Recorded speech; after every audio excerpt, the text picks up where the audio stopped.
I got this Chevy Venture here. It's a 2005 3.4 liter front wheel drive.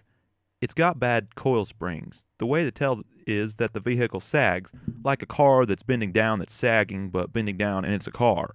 If the vehicle bounces like Tigger when he's bouncing on his tail, it's not necessarily bad coil springs. It could be an indicator of bad shocks, like a newbie electrician. In this case, the coil springs sag so badly that whenever you hit a bad bump, it bottoms out on the bumpers and makes a terrible crunching noise. So let's jack up the rear end of the vehicle to get the black round things off the deck. Next, we need to support it on jack stands. Always support a vehicle on jack stands if you're working on it. Remember, safety third. Well, do it anyways.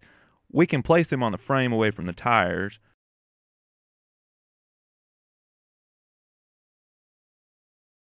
You have to rest it on the vehicle, then drop the jack and let it rest on the jack stands.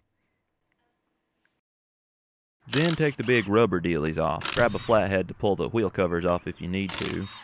Just unscrew all the lug nuts and then pull them off and go over around to the other side and unscrew all these on here on this side. And then we can just pull this one off too once we get all these things off. We'll just pull this one right off of here. Then let's take a look here at this bumper. We can see this one's not too bad off. It looks pretty good. It's not the defective one though. It has a little wear and a crack in it. If you look really close right here, you can see it right up in there. It's not too bad off. It stops the vehicle from going any further when it's fully loaded, and so it doesn't bottom out. It can rest on that right here and it'll stop it pretty good.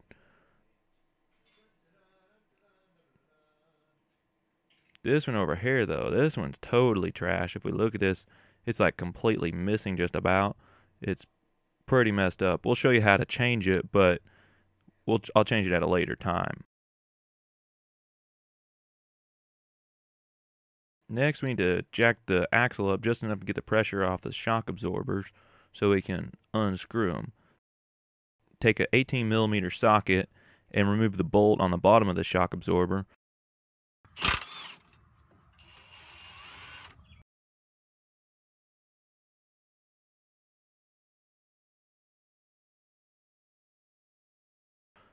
Then we'll go around to the other side and pull the bolt out over there.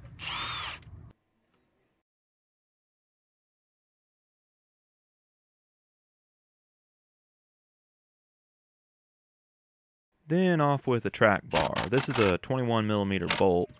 You might need to put a wrench on it to back it up, but it still doesn't want to come off here. So these bolts can sometimes be persnickety, so we'll just spray some penetrating oil on it.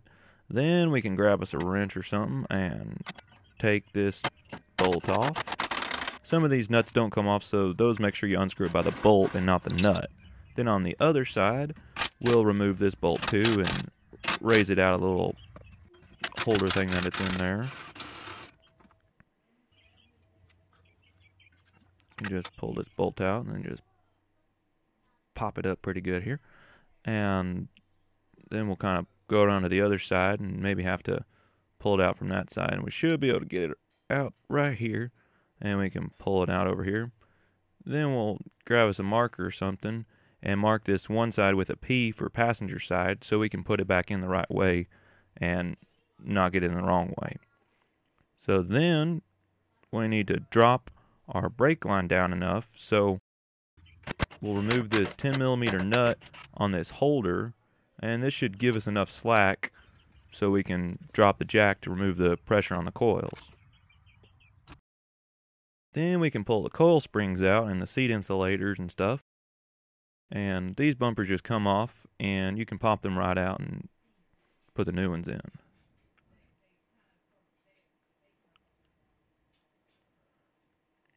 Some of these will just kind of unscrew like this, and this is a really bad one. It just kind of pops right out, and pretty easy to put a new one in there when you need to.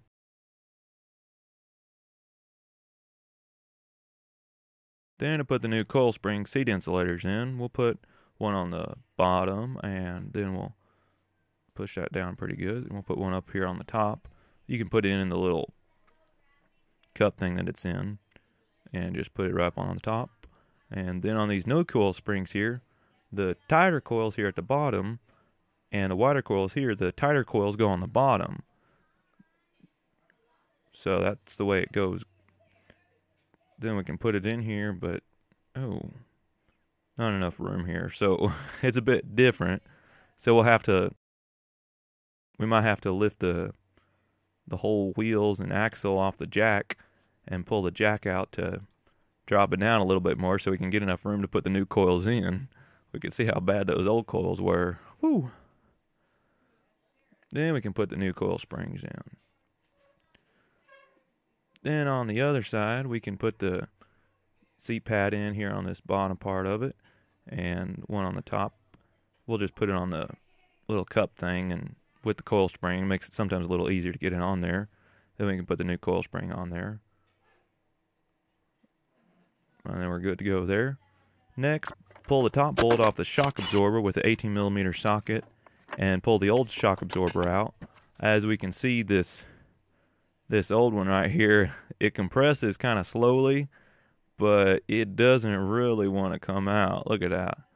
Another big problem with this one was there's some grease down in here. If we pull it out here, we can see there's some grease and oil and stuff leaking. But it shouldn't really be doing that like that. Look how much that's leaking right there. On the new one, this thing, it'll compress, but then when you go to let it out, it actually will come out, as you can see right here. So if we put it in like this, then water can leak down in here, so we don't want to put it upside down. So it obviously goes like this so water can't drain down into it.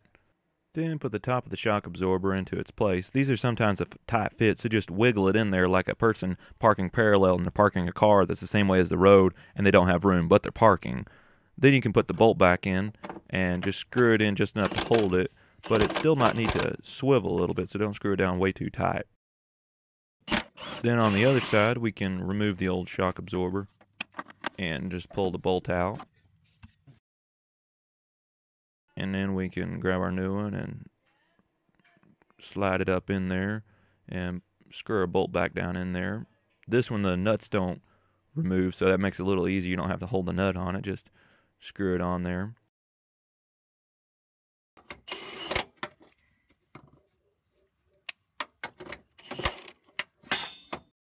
Then you might have to lift the axle back up and slide the jack back under it, so then you can jack it up enough to get the bottom bolt on the shock absorber in, and then you can screw that bolt on there and screw the nut on. Then you can compress it by hand if you need to on the other side so it'll fit in there, and then you can slide the bolt in there and screw the little nut on there by hand and get pretty good hand tight. Don't want to get it too hard.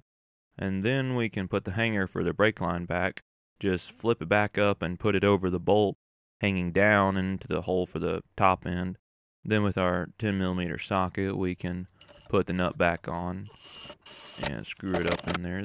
You might have to grab a wrench to get it tight enough where you can feel it by hand. Then put the track bar back in with the P facing the passenger side, and then screw the bolt in and put the nut on there. Then on the flip side, you may have to lift and slide like a socket extension or something in there to line the holes up right. Sometimes that makes it a little easier. Then you can try and put your screw in there. It's probably a pretty good tight fit to go in there, and just wiggle it in there, screw it in there. Sometimes that helps quite a bit. Then you can put your nut on there and then grab your driver, your wrench, and screw it back in there and get it pretty good and tight. Then you might have to grab a wrench. This should be your 21mm wrench and socket here, and then screw it on there and hold that pretty good and get that tight and tighten it down pretty good. Then with a 18mm socket and a wrench, put some torque on the shock bolts and tighten down. You'll probably want to tighten these down if you got a adjustable torque wrench. You can tighten these down to 63 foot-pounds and just pull it until it clicks. Maybe do it a couple times to test it out pretty good. on all 4 of these bolts on here.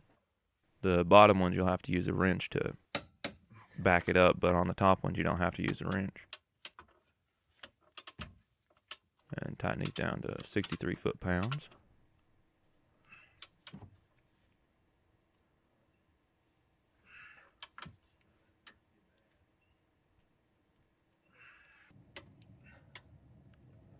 You might have to put a socket extension on there to get the torque right. Sometimes there's not very much room to move around in there, so make sure you only grab the torque wrench by the very end of it when you're putting the pressure on it so it can get an accurate measurement.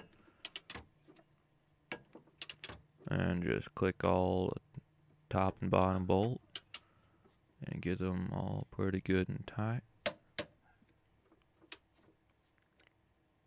I'm just using my left hand here to steady the extension while I'm doing it, not using it to turn it. Then put a backup wrench on the track bar bolt and torque it down to, it's supposed to go to 92 foot-pounds, so it's a bit stronger on there. Then you can bounce over to the other side and put some torque on this bolt too. About in the form of somewhere around the neighborhood of close to exactly 92 foot-pounds. And you can just pop it to where it, tighten it to where it clicks pretty good, just like that. And then put the treaded heavy donuts on and screw the lug nuts on by hand and be a little repetitive and do the same thing on the other side.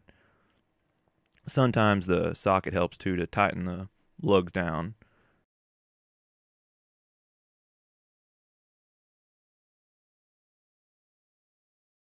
And tighten those lug nuts down like a person unscrewing a lid on a salsa jar that's trying to unscrew it, but screw it down. You know, make it like a star and twist them lugs. And tighten them down on the other side too. With you can use a hand wrench or whatever's easier for you to use. And then drop it down on the jack stand so you can jack the vehicle up to be able to pull the jack stands out from each side and go around to the other side and pull your jack stand out from that side too. Then you can drop the vehicle down off the jack. Then you can grab your torque wrench and tighten these down to 100 foot-pounds. All 5 of them on here. Mustn't forget the other side.